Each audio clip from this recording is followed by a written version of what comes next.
When it comes to the double kettlebell skills, the clean is really the root of so many great exercises. You've got the front squat and the double press or the alternating press, which are just tremendous developers of strength.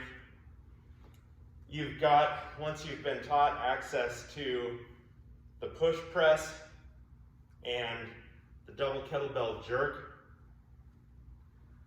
These are great ways to develop whole body explosiveness and power.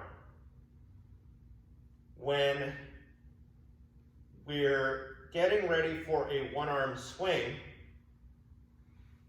we don't need to go through this process all the way to the clean. We can stop, deadlift, swing, start, swingle, swing. Then we can jump over and start practicing our one-arm swing. But if you've got double kettlebells and you want to get strong and you want to put on a little lean mass, first go to sleep, then eat big, then learn how to do the double kettlebell clean. Once you know how to do the double kettlebell clean, the world is your oyster when it comes to kettlebell training. So, we've gone through the deadlift, swing, start, swingle, swing, and low swing, a drill that particularly applies to the double kettlebell clean. And now we're ready to clean. There's another drill that we can practice if the clean doesn't seem quite right to you. I'll show you the double clean, and then we'll actually regress and do a drill called a muscle clean. So the double kettlebell clean.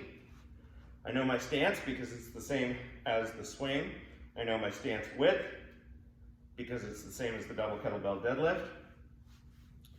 My head position, my hinge, my weight distribution towards the back of my foot, my grip, my lats, my power breath in. We've all done this, we've done all of this before. Inhale as you hike, and just let them roll into the rack position. Back swing and inhale.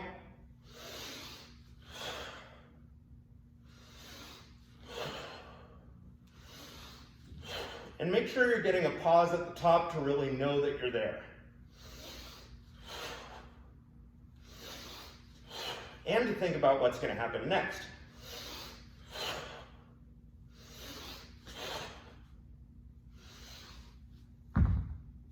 So, you may not need more than that. If you've gone through this double kettlebell progression and hit your low swing well, you may be able to flow right into the clean seamlessly. But if it doesn't feel like the timing is quite right, if there's a little bit of out and back, if there's a little bit of shortness in the clean and you need to muscle it into the rack to get it all the way there, timing's off just a little bit. A drill that can help with that is the muscle clean. We do this with one bell at a time at first. Like our deadlift though, we're going to stand directly over the top of the bell for the muscle clean. You're still going to hinge, get your focus out in front. Free arm can just go off to the side.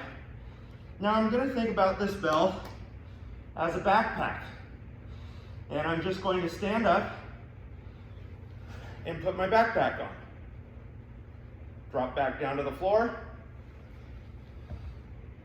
put my backpack on.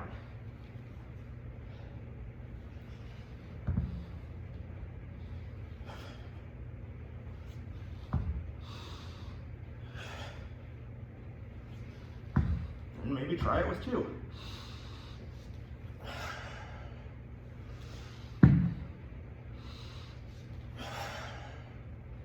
If you've got the power to pull the bell straight up into the rack position, you now understand the up phase of the clean. There's still a backswing, and that backswing still makes it easier and more explosive. So that then when you stand, it's not going to take as much effort to rack the bells as when you're doing the muscle clean.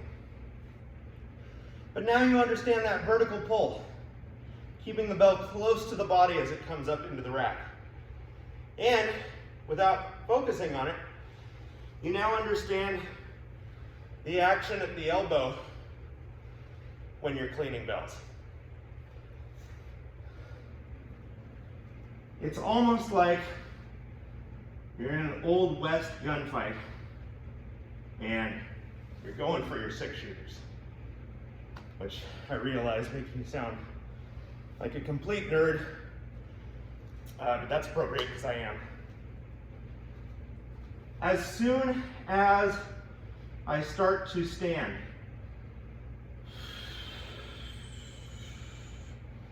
my hands are coming towards my hips or my waist out of the backswing. And then boom, I'm in the rack position. Well, if my hands are drawing toward my waist, then my elbows are going back. This is all keeping the bells tight to the front of the body so that there's not a big out and back.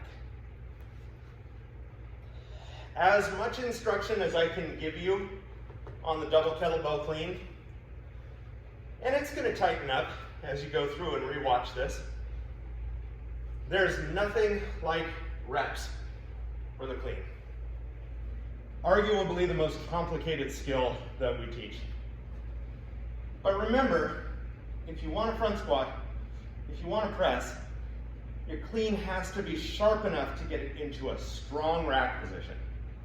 Because if your rack position is sloppy, your front squat's going to suck, your press is going to suck.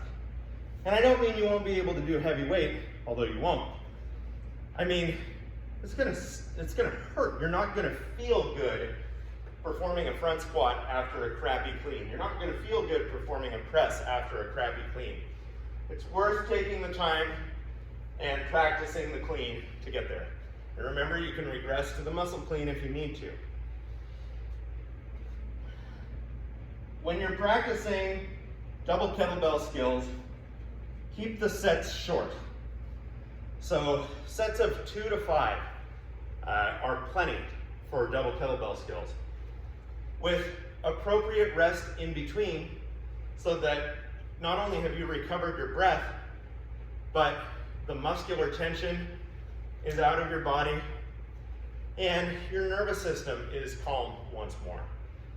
So sets of 2 to 5 on all of your double kettlebell skills when it comes to just practicing them. Now once you've got them down, if you want to flip the crazy switch and go for a set of 8 to 10 double kettlebell front squats, knock yourself out. As for me, I'll keep them short.